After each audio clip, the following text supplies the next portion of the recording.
Hello and welcome back to another episode. My name's Breno. You have tuned into Slappin Tales. This one's a little bit different, ladies and gentlemen. Today I'm going to be going through my live bait tank with you guys. So I've had a few people ask me after one of the last episodes that I did geofishing on my live bait tank. So I'm going to do a quick little run through on how I made it, how I put it all together, the different components that I used, and I'll give you a little bit of a demonstration on exactly how it works. So basically the first thing that we have here is a 60-litre drum. Okay, so you got 60 litres there. I just went and bought that. I think I got this one. It's a Dune 4-wheel drive 60-litre canoe drum. Now I'm pretty sure I got this one from Anaconda. It was a little while ago. I will be leaving all the details of everything that I've used in the description, so you guys can have a bit of a look. If I miss anything, hopefully I don't. I've got the receipt.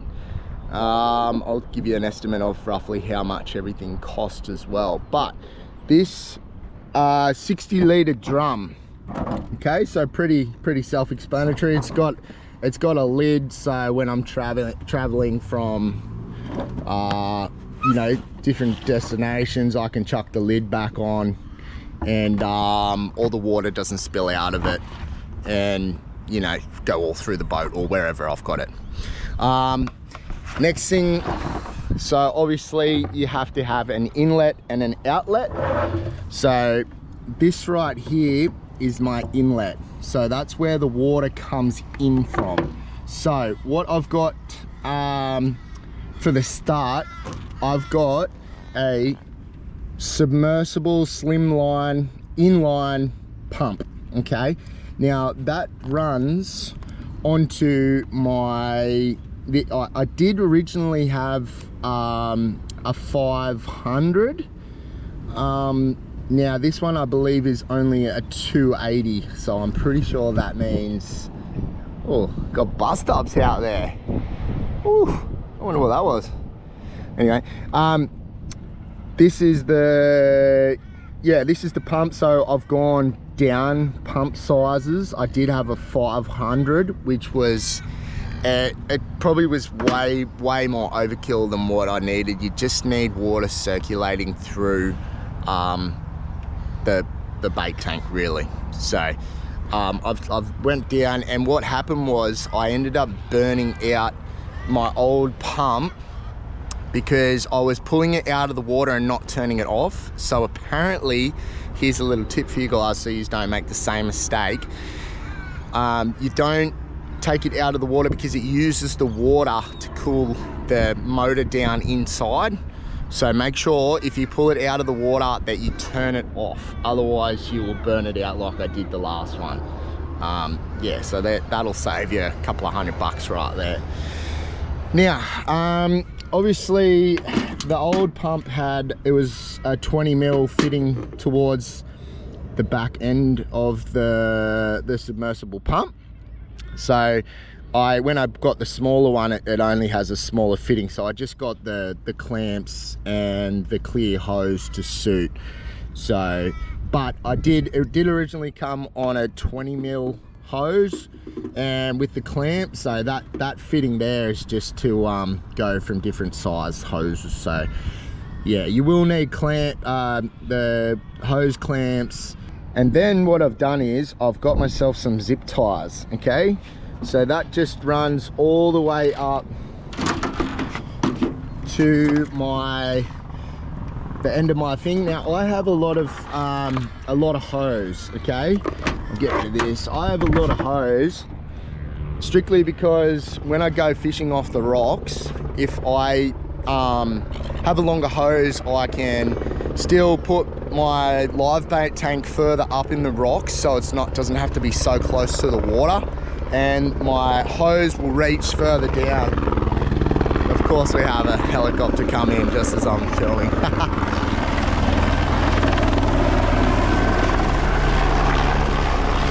Now, where were we? We're back. Helicopter's gone. Okay, so like I was saying, I use this on the rocks sometimes when I'm fishing for jewfish off the break wall or you know, any other location. So it is very handy to have a bit of a longer hose. I'm using 20mm hose for this. So when you're using the longer one, I can say if it's in your boat, it does get a little bit annoying because it's sort of, you know, lots of hose laying around, I guess. So what you can do is you can not zip tie it and just have the wire, I guess, free. So you can probably buy the same sort of hose setup but in a shorter length, just so that you don't have heaps. I just deal with it, man. It doesn't stress me out too much. Depends on how pedantic you are with your boat and how messy it looks, I suppose. But anyway, what I've bought here is, so now this has just got my 20mm hose and my clamp, and this basically is just so I can clamp it on and off pretty easily. So that just goes on like that, yeah, and then that locks it in, so that actually won't come off now. So it's just so much easier for locking it on and off, and then I can just take that off like that and then just, you know, off I go. So I would recommend getting yourself something that you can detach on and off quite easily, because that actually has been really handy. Then you have your inlet system. So this is basically just a plug that I've bought, and you can go into any boat shop. They have these attachments and fittings, and like I said, I'll let you know exactly what they are in the description. But yeah, that's basically just the inlet. So it's 20mm, and on the inside, I'll take you inside here, I've got the flowrite power stream aerator. So basically what happens is the water comes through this area, through this pipe, comes out through the bottom here, and it's got a hole on top there, okay? Now, the hole on top is very important, because if your water level sits over that hole, it will not aerate the water, so it won't put bubbles in. But I'll show you when that's all going. But yeah, so that's the brand there that I'm using. It's called, yeah, www.flowrite.com. So yeah, I just got that from the boat store that I go to get all my different bits and pieces. And what I've done is I've used a marine grade adhesive. So the marine grade adhesive, it'll stick to anything, like literally anything. I'm pretty sure you can use it underwater even, so it's that crazy. But yeah, it's been really good. And obviously I cleaned all around the edges, so it looks all nice and neat, because I'm a little bit of a freak when it comes to all my fishing gear. I like it to be all clean. It's probably the only thing that's really in my life that is spotless and perfect. So that is the inlet. Now the outlet has to be a larger size, so I use 20mm pipe for that, for my inlet, and my outlet is just another plug that you can get. I suppose you could probably nearly even buy it from Bunnings, BCF. I got mine from the boat store. They had everything I needed except the drum, so the drum came from Anaconda. But yeah, 38mm pipe, so it has to be bigger. Now, one thing I would do if I could have my time again is probably have a bigger pipe out, so a bigger outlet hose. I probably would have even went to nearly 45mm, and my outlet is probably too level with my inlet. So when the water's coming in, what I found was happening was it didn't quite have the size to let enough water out because that pump is pumping so much water in. So if I could do it all again, I would probably get a bigger pipe, and your outlet has to be lower. It has to be lower than your inlet. Otherwise, the outlet will fill over the top of where your aerator will sit, and that little bubble on, that little hole on top that sucks air in as it's blowing water through, circulating water, will fill over and it won't blow air. So that's a handy little tip that I would definitely recommend.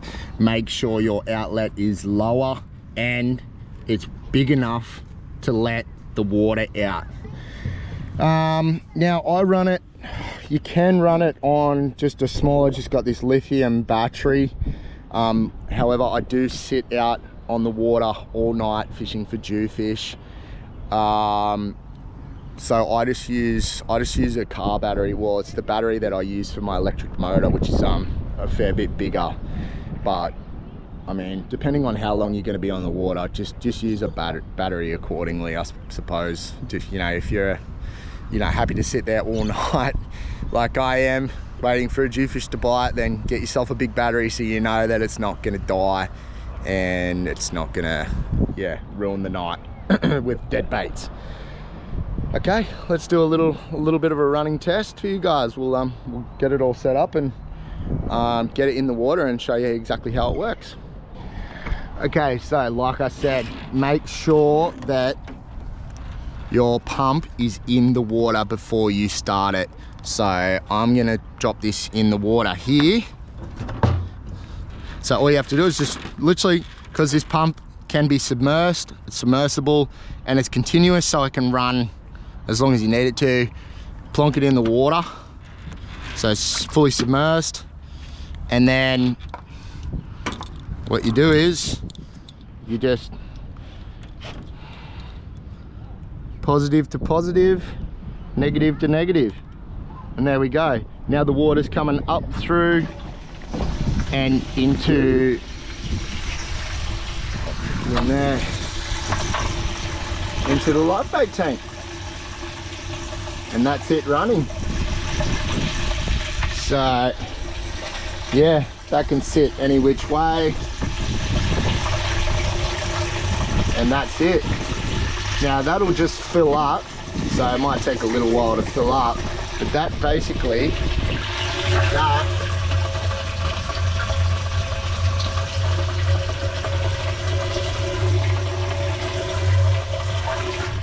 so that cap on the end down there, you can turn which way. I've got it facing so it runs the water, around my live bait tank, so it's constantly circulating the water. Now you watch, once it gets to a certain height, we've got that, it'll be blowing air as well because of this hole. So that's the hole that you don't want to cover up.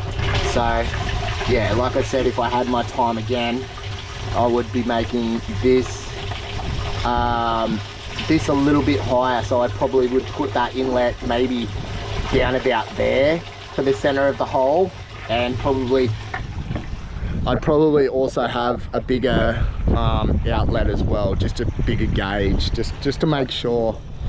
Because when my boat's on a certain angle, sometimes that'll fill up. So I'll also show you guys, you can actually run this. So once you've got your water, if you don't want to put it back into the water wherever you are, you can actually circulate it on its own water. So I'll show you guys that as well. But yeah, that's it, just filling up there. So you'll see this flowrite aerator will actually start aerating the water. So it takes a little while to fill up.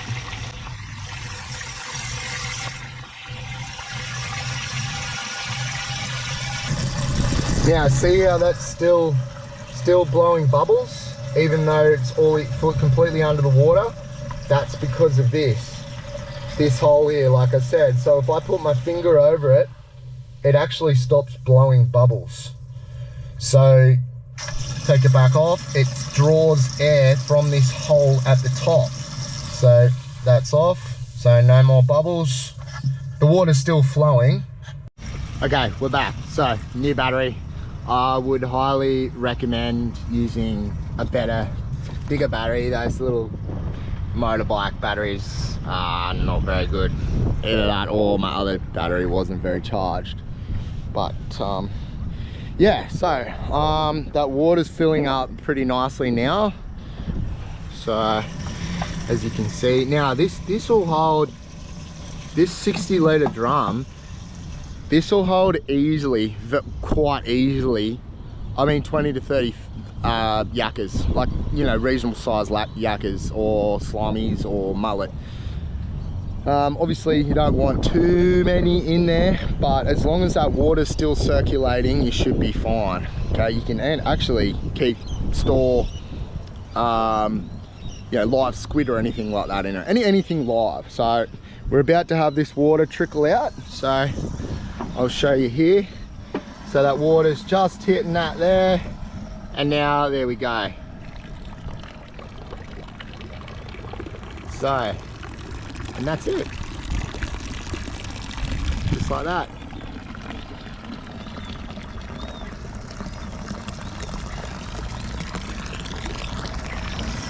Water runs out. All right, so now this is what I was saying with that hole filling up. So if I had my time again, I would definitely put that much lower.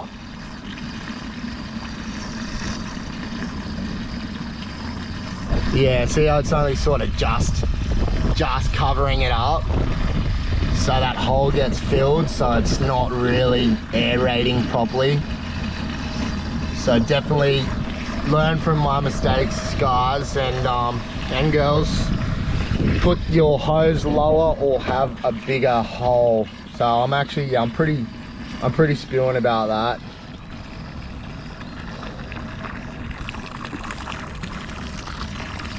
So that's aiming down. But it's, I mean, it still works. So even if there's getting fresh water into your bait tank, you're still gonna, your fish are still gonna be, you know, lively and swimming well. it's a bit of a waste of money spending all that, you know, spend a little bit extra money on the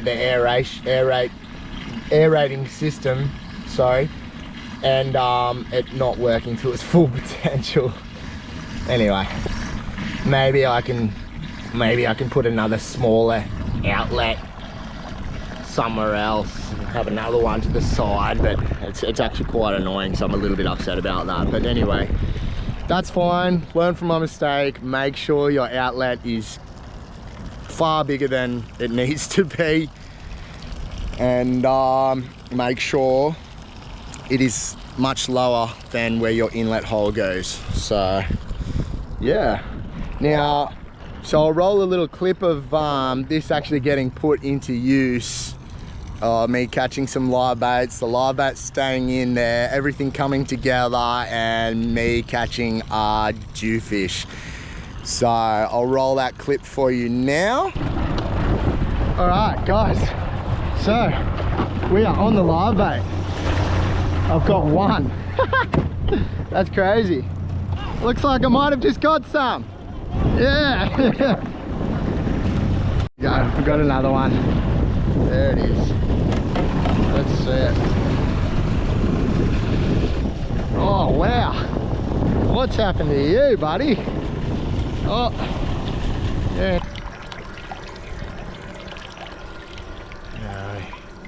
No, he's only a little one, but the little ones seem to be doing all right. We are on again, boys and girls. Yes. Oh, that one's bigger. Oh, that one's better. 76 centimeters long. So that's a little teaser. If you missed that episode, make sure you watch to the end of this video, and I'll leave a link to that episode. It was great. A couple of jewfish landing on the deck, And yeah, it was a sick night. I was absolutely stoked with the outcome and how well my live bait tank works. So that's a run through of the live bait tank, guys. I'll actually show you what else you can do as well, so you can actually keep the water circulating. Okay, so like I said, remember to turn it off before you take it out of the water, so it's off there, so you can see that water's actually draining out very well. So we'll take that. That's draining out. Okay, now what I'll do is I'll show you what I do if I don't have a spot where I can use, like, get it to the water. So once it's full, okay, you can actually stick it back in the drum, and it'll keep circulating its own water. So that's back in the drum there, that's all the water. So I'll plug it back in, plug it back on. So stick this one on, stick this one on. Okay, so that's circulating again. Now that's just running on its own water, so you don't even need any water from the ocean or lake, river, wherever you are. So once you've got enough water, you can, yeah, technically, once you get your liveys, if you want to take them down to the beach or whatever, from wherever you catch them, say you catch them at the break wall and you want to take them to the beach, you can actually keep that running so the liveys will stay good all night. They'll stay good all night if you're going even fishing the next morning. Say you catch them on a Sunday afternoon, you go on beach fishing on the Monday, they'll stay fine all night, as long as that water keeps circulating and the battery doesn't run out. That water's just pulling from here, coming back through my pipe, back in there, and the aeration system is just circulating that water, so keeping those bubbles going. And notice how I've kept the level a little bit lower as well, so that that hole doesn't get filled up. And now I'll show you guys how I empty it.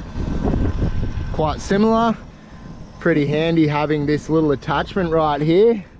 So take that off. All I do is I pull that off, set like that, set that like that, so it's off, and then boom. That's just sucking all that water out and pumping it out, so I don't have to try and lift 60 litres, a 60 litre drum over the side of my boat. It'll just use its own power to empty it, because you obviously haven't got it plugged back into the inlet. So that's fully emptied my tank. Right to the bottom. Make sure that that's not sucking any air, otherwise you'll burn out your pump. So it's just coming out of there. Nice long hose, and that'll unpump. Just get it to a stage where it's low enough so you can lift it yourself, you know, and just flick it over. And one thing I will say is, when you get home, wash your pump out with some fresh water. Always wash it out with a bit of fresh water, just so that it's not you know, got salt inside the pump 24/7. Just give it a little run through some pump. I'm actually going to turn that pump off because it's getting pretty low, and I'll be able to lift that out by now. So turn it off, because I definitely don't want it to burn out again. So yeah, now